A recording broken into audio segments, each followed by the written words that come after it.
Hey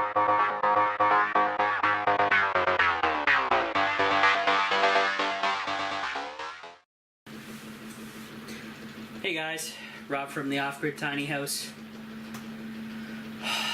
Sweltering 90-degree Fahrenheit inside the tiny house with about 60% humidity.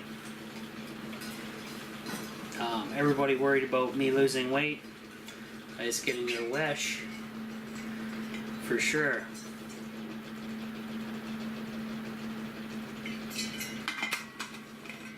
Definitely in these temperatures. I wanted to change things up a little bit. Talk to you guys a little bit of what's going on in the world from the tiny house. So basically, this is kind of old news, but Disease X. If you guys haven't heard about it too much, there's a reason for that. Media blackout, basically. Basically, what's been going down is in China. They have all kinds of poultry, chicken type diseases and sicknesses that the chickens get that they raise over there. And since their standards are so abysmal or non-existent for safety of the workers, safety of the animals, health of the animals, health of their own people, they can get away with a lot of stuff. So basically, a bunch of people started getting sick and dying, and wasn't good over in China. And so at first it was 10 people, then 50, then 100, then 150, and then when it got to about 5,000 people, the media stopped talking about it. So then the World Health Organization, WHO, came out and they said, well, this disease, whatever it is progressing so fast that we haven't been able to classify it. So that is why we're calling it Disease X. They have yet to classify it. They really don't know too much about it, other than, it has apparently a death rate of 40%. So that's pretty horrendous, guys. 40% death rate on an unknown disease seemingly let loose in China.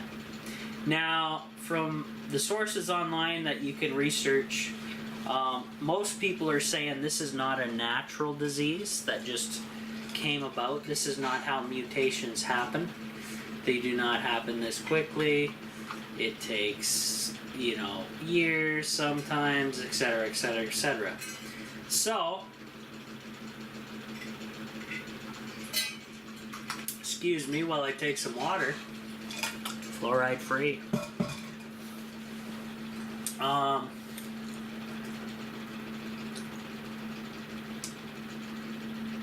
Yeah, so there's basically the World Health Organization is in cover-up mode until they get a better handle on things, because they don't want to look bad.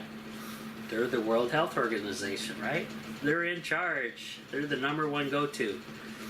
So they're in cover-up mode. And like I said before I took the drink of water, the mutations, you can look up, mutations don't happen too quickly. And that's why most of the scientists out there are saying, well, this is man-made because it just goes against everything they know about the mutations of diseases. So, is it airborne? Maybe. Big maybe on that. Apparently you get it from being in contact with any type of chicken, feces, poultry, that is, birds. It's basically, think of it as like a bird flu, but amped up.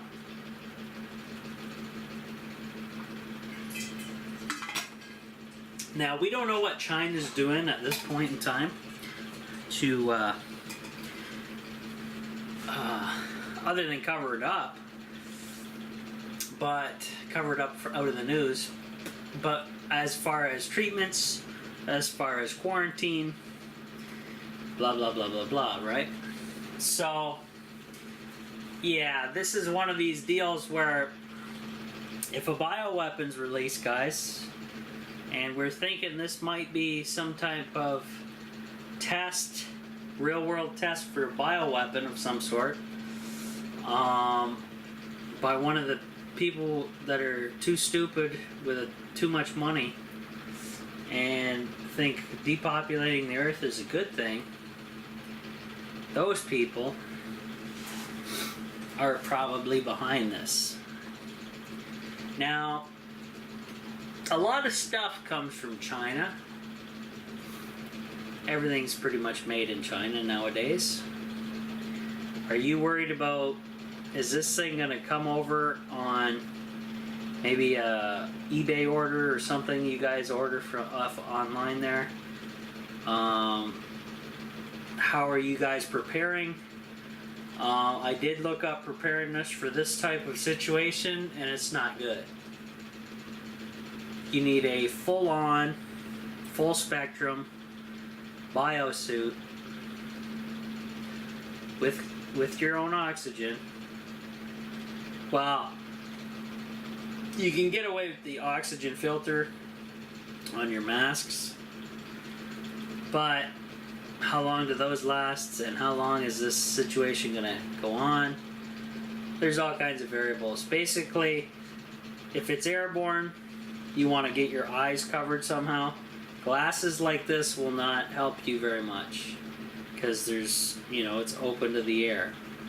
It's not a sealed goggle or anything like that. You need a full-on hazmat suit, and that's about the only way you're going to get past this.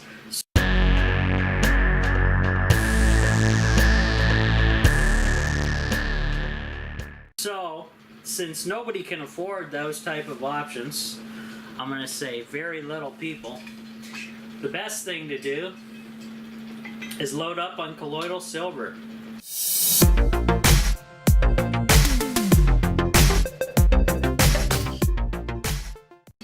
You guys know what that is? I hope.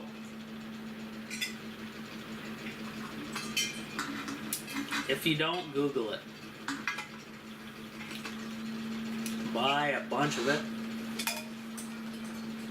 And you should be taking it anyway. But silver is one of those wonderful things that most diseases still don't have a chance against. Silver is the go-to. And colloidal silver, which just means silver parts per million in water, is just a drinkable medication or a supplement. Not really a medication per se, more as a supplement.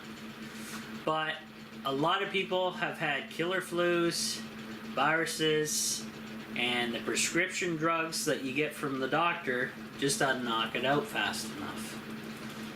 Colloidal silver will.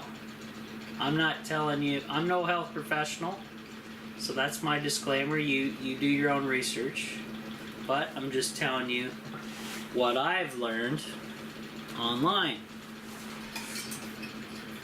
If you got cuts, you got infection on your arm, you got an open wound, colloidal silver.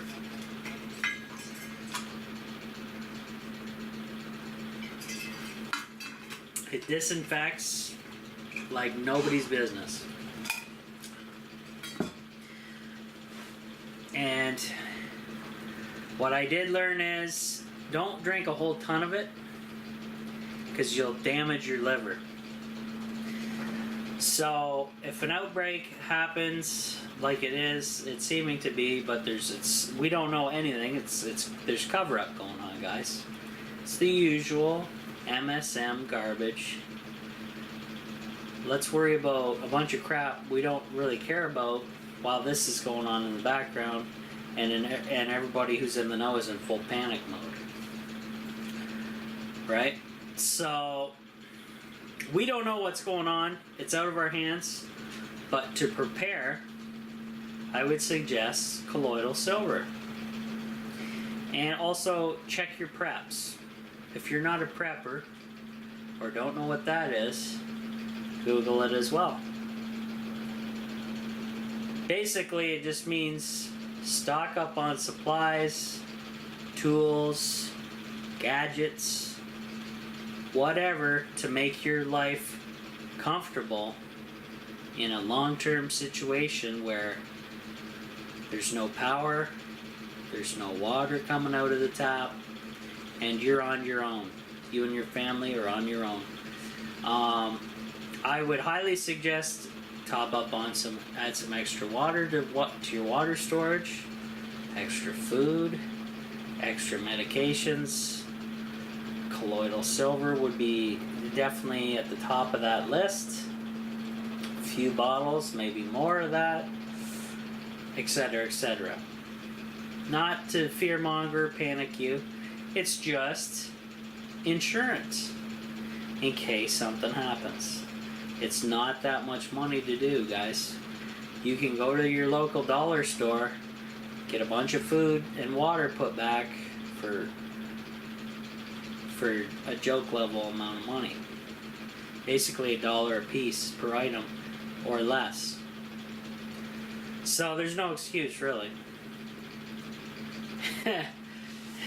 But then again, the people that are gonna make excuses are the people that are going to Starbucks and paying $10 for a coffee every day, whereas they could use that $10 at dollar store and get 9 to 10 items depending on, the prices of everything, and put those items back in case of an emergency.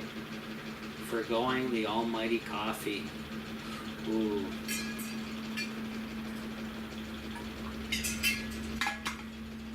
So, Disease X is going on. That's my little talk about that.